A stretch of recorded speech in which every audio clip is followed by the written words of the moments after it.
Tunakopa, tunalipa, tunakopa, tunawafanyia watu biashara, yale malengo yanakuwa hayatimii. Niwaombe wanawake wote wa Zanzibar kupitia pia hapa Makunduchi,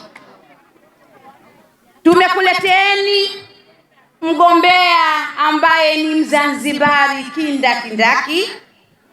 Tumekuleteni mgombea ambaye ni muungwana. Tumekuleteni mgombea ambaye ni msikivu na mvumilivu, lakini kubwa, mgombea ambaye ana hofu ya Mwenyezi Mungu, kwa sababu anatambua iko siku atarudi na atapata masuala ya kuulizwa nini kakufanyia.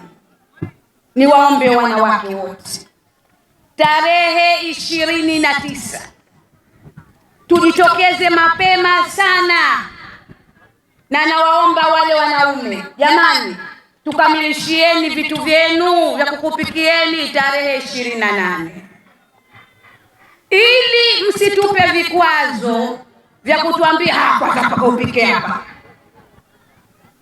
Tukamilishieni mapema tarehe 28, tukiamka tukupikieni mapema ili tuende tukapige kura. Karatasi yetu ya kupigia kura ni hii.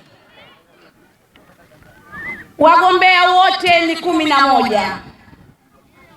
Utaona karatasi hii upande wenu wa kushoto mwisho. Muangalie kwanza mtu mwenye hofu ya Mungu tu. Ukimwangalia katika hapa unamjua. Sijida yake inang'ara. Na tunaambiwa sijida ni moja kati ya dalili. Kweli si kweli? Kwa hiyo muangalie, lakini angalieni rangi ya chama iliyopendeza. Mgombea ambaye ana nuru ya peke yake inowaka. Kutoka wa kwanza, wa pili. Una haja ya kuuliza. Kiona tu ile hofu ya Mungu ipo, ni huyo. Tunakuombeni mtie tiki zenu, halafu mkisha kutia tiki zenu, rudini majumbani kwenu, ukaendelee na shughuli nyingine, lakini muhakikishe kwamba na vijana wenu wote mnarudi nao na mnawaweka vizuri. Jamani, siku pekee kura ambayo itatugomboa wanawake kuepukana na kausha damu ni kumtilia kura Mheshimiwa Hamad Rashid Mohamed, mgombea pekee aliyowaka katika karatasi hii ambayo ana hofu ya Mungu. Mkilala kwenye kitanda zenu, naomba karatasi hizi muwe nazo.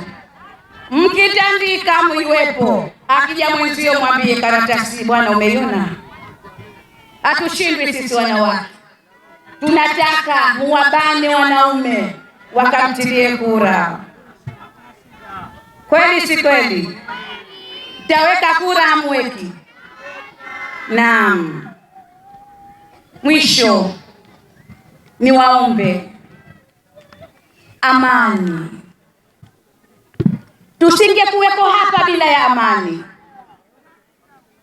Nyinyi waandishi wa habari msingekuwepo hapa na voice record zenu na kamera zenu bila ya amani. Sisi tusingekuwepo hapa bila ya amani. Amani ni kila kitu kwetu. Sasa nitoe wito kwenu waandishi wa habari. Tunaomba, sisi peke yetu wanasiasa na wananchi hatuwezi kuijenga peke yetu amani bila ya nyinyi. Nyinyi waandishi wa habari mnaweza kuijenga na kuivuruga amani kwa dakika moja tu. Kwa hiyo tunakuombeni mjitahidi na taarifa zenu mnazozitoa basi ziwe na mizania. Taarifa ambayo haina mizania, tafadhalini. Sifa kubwa kwenu ni kuwa waandishi wa habari, taarifa zenu ziwe na mizania pamoja na ukweli.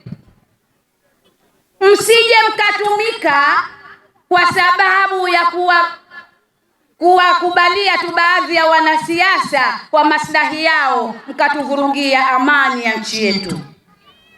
Waandishi wa habari, tunaomba kalamu zenu, sauti zenu kwenye vyombo vyenu vya habari, sote kwa pamoja tuiseme amani, amani, amani.